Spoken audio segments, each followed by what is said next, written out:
Hai, Assalamualaikum. Kembali lagi di segmen belajar analisis laporan keuangan. Kali ini saya dan teman-teman saya, Della Alvira dan Dinda Rizky Andriani akan membahas metode analisis kebangkrutan. Langsung kita lihat aja videonya. Check it out! Jadi kita langsung masuk saja ke pembahasannya. Yang pertama kita akan membahas masalah kebangkrutan. Menurut buku yang ditulis oleh Hanafi tahun 2010, perusahaan dapat dikatakan bangkrut apabila perusahaan itu kesulitan yang bersifat ringan atau likuiditas, sampai dengan kesulitan yang lebih serius yaitu solvable atau hutang lebih besar dibandingkan dengan aset.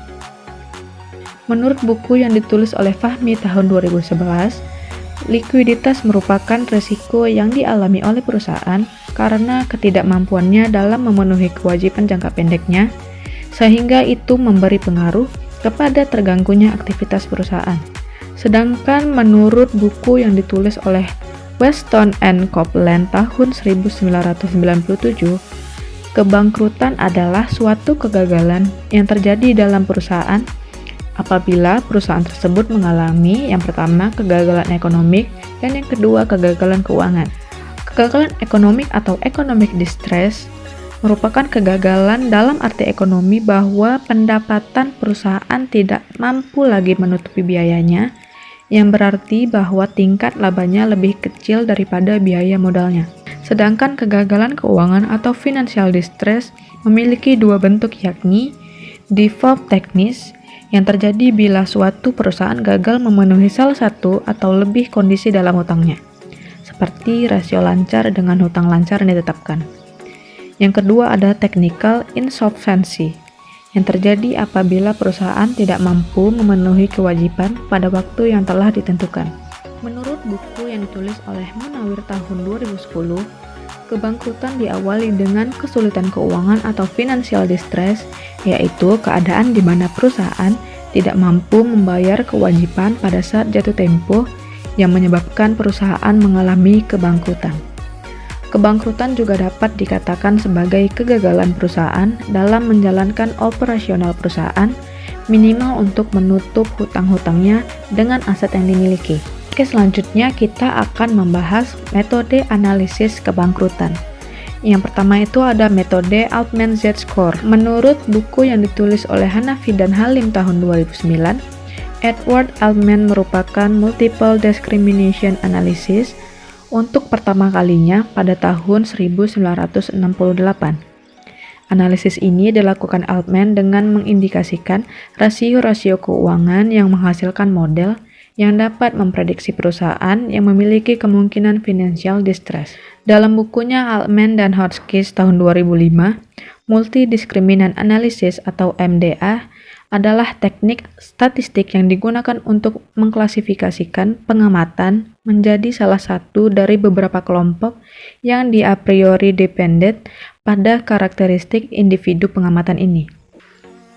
Oke, selanjutnya kita akan membahas persamaan diskriminan metode Altman yang dijelaskan sebagai berikut. Z-score sama dengan 1,2x1 tambah 1,x2 tambah 3,3x3 tambah 0,6x4 tambah 1,0x5, di mana x1 working capital dibagi total aset, x2 retained earning dibagi total aset, x3 earning before interest and tax dibagi total aset, x4 market value of equity dibagi book value of total debt, dan x5 sales dibagi total aset. Klasifikasi perusahaan yang sehat dan bangkrut didasarkan pada nilai Z-score metode Altman, yaitu yang pertama, nilai Z lebih kecil dari 1,81 maka termasuk perusahaan yang bangkrut.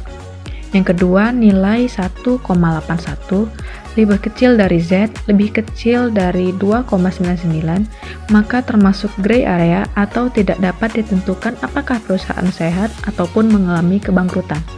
Yang terakhir, nilai Z lebih besar dari 2,99 maka termasuk perusahaan tidak bangkrut.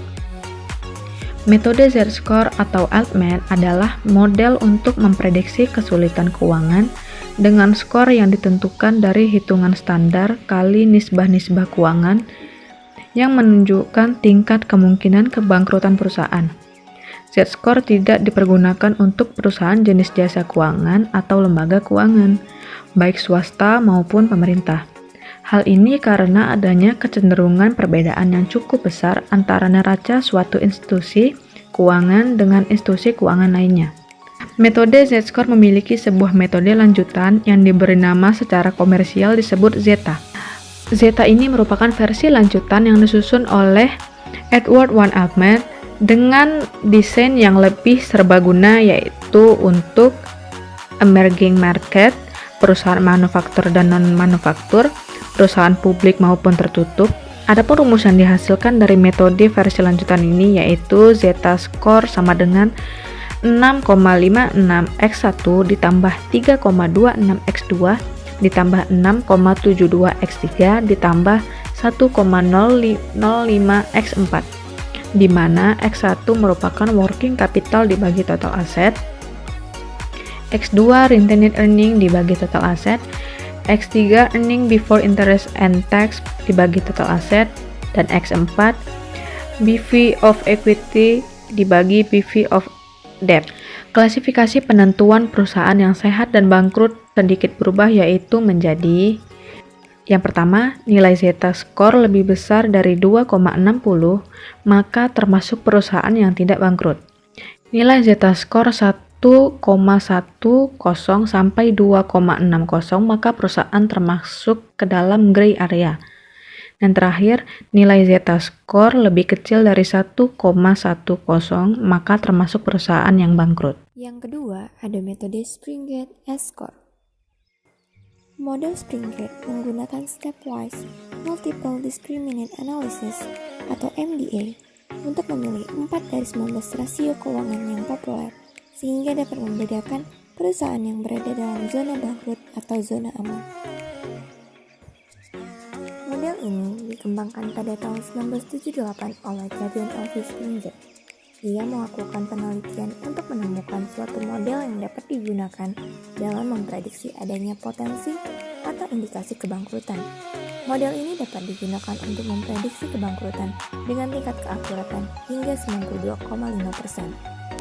Adapun rumus dari metode ini adalah S-score sama dengan 1,03x1 ditambah 3,07x2 ditambah 0,66x3 ditambah 0,4x4, di mana x1 sama dengan working capital dibagi total aset, x2 sama dengan net profit before interest and taxes dibagi total aset, x3 sama dengan net profit before taxes dibagi current liability, x4 sama dengan sales dibagi total aset. Klasifikasi perusahaan yang sehat dan bangkrut didasarkan pada nilai S kalau metode Springate, yaitu apabila skor S lebih besar dari 0,862 merupakan perusahaan yang tidak berpotensi bangkrut. Apabila skor S lebih kecil dari 0,862 diklasifikasikan sebagai perusahaan yang tidak sehat dan berpotensi bangkrut. Yang ketiga ada metode Zmijewski X-score. Model Zmijewski X-score pertama dipublikasikan oleh Zmijewski dengan melakukan penelitian pada perusahaan di Bursa Efek Amerika.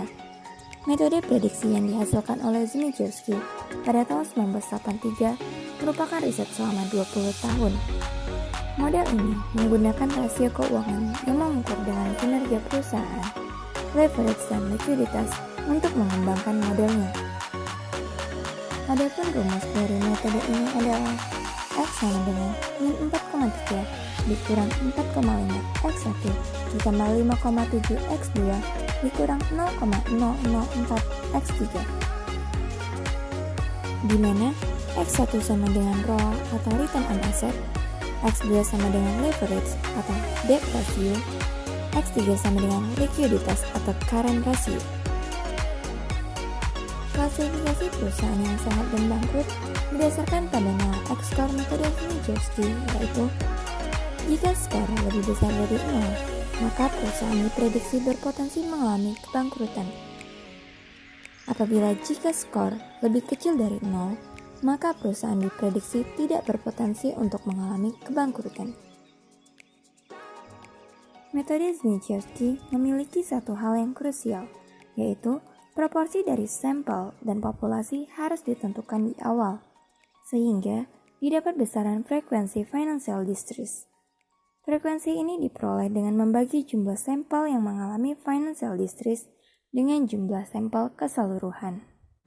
Saran dari penelitian ini yaitu, penelitian ini hanya menjadikan bank sebagai indikator kebangkrutan.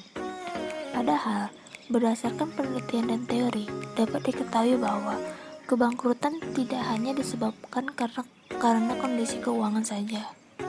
Ada faktor lain yang perlu dipertimbangkan mungkin mempengaruhi kebangkrutan bank, yaitu faktor internal dan eksternal yang tidak dapat dikendalikan dalam penelitian ini. Apalagi, sektor perbankan merupakan tulang punggung ekonomi suatu negara dan pemerintahannya. Maka, sulit untuk mengetahui alasan utama penyebab bangkrutnya suatu bank. Pemerintah selaku pengatur lalu lintas ekonomi suatu negara memiliki berbagai pertimbangan untuk menjatuhkan vonis bangkrutnya suatu bank. Dan kesimpulan yang dapat kami sampaikan yaitu, dengan berbagai metode yang telah ditemukan, analisa terhadap laporan keuangan dapat memberikan informasi yang bermanfaat untuk mengetahui kondisi keuangan perusahaan dan kinerja keuangan suatu perusahaan yang sedang berjalan, juga sebagai alat untuk memprediksi kondisi perusahaan di masa yang akan datang. Hal ini tentu dapat digunakan untuk memprediksi kebangkrutan perusahaan. Lalu, teknik penelitian titik cut-off dapat mengandung bahaya karakteristik spesifik perusahaan, dan titik cut-off tersebut tidak representatif untuk perusahaan lainnya.